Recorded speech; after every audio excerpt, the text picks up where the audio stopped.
maybe not as large as other countries, but as a percentage, you actually have a fairly high number of engineers, very capable engineers who can help and be a part of the transformation of existing systems to agentic systems.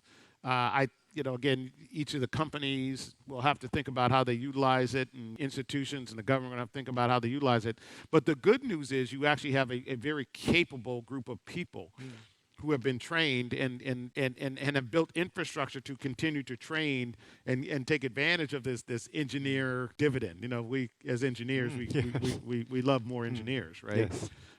They'll have to probably learn and study a little differently, but I think that's a great advantage that Korea has, that they will should obviously look to take advantage of and utilizing this for not only development of commercial products, but also to enhance quality of living in things like agriculture, in things like healthcare, societal benefits in relating to civic opportunities. And I think the good news is you have people who are capable of doing that. There's other countries that don't have that engineer dividend. That's going to take them a little longer. They're going to have to rely on other parties and other groups and other countries in many respects to capture that knowledge and capability. So Korea's in a good place to take advantage of that. I fully agree. Very adaptive people. 5,000 years of history has proven that.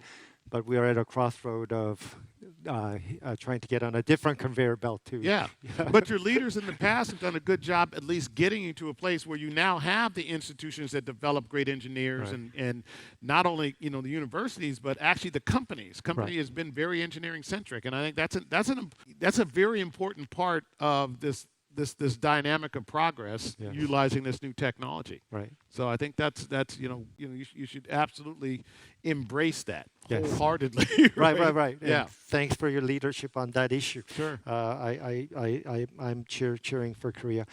So let's get into much more lighter topics as we close down for the last couple of minutes here.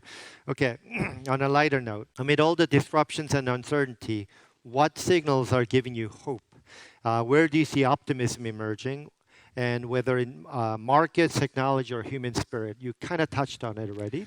Yeah, the thing that gives me the most hope, I always tell my team, honor the opportunity for the work that we get to do. Part of the work that I get to do are things like this. And what I mean, not just be on stage with you, and I do honor that. Okay.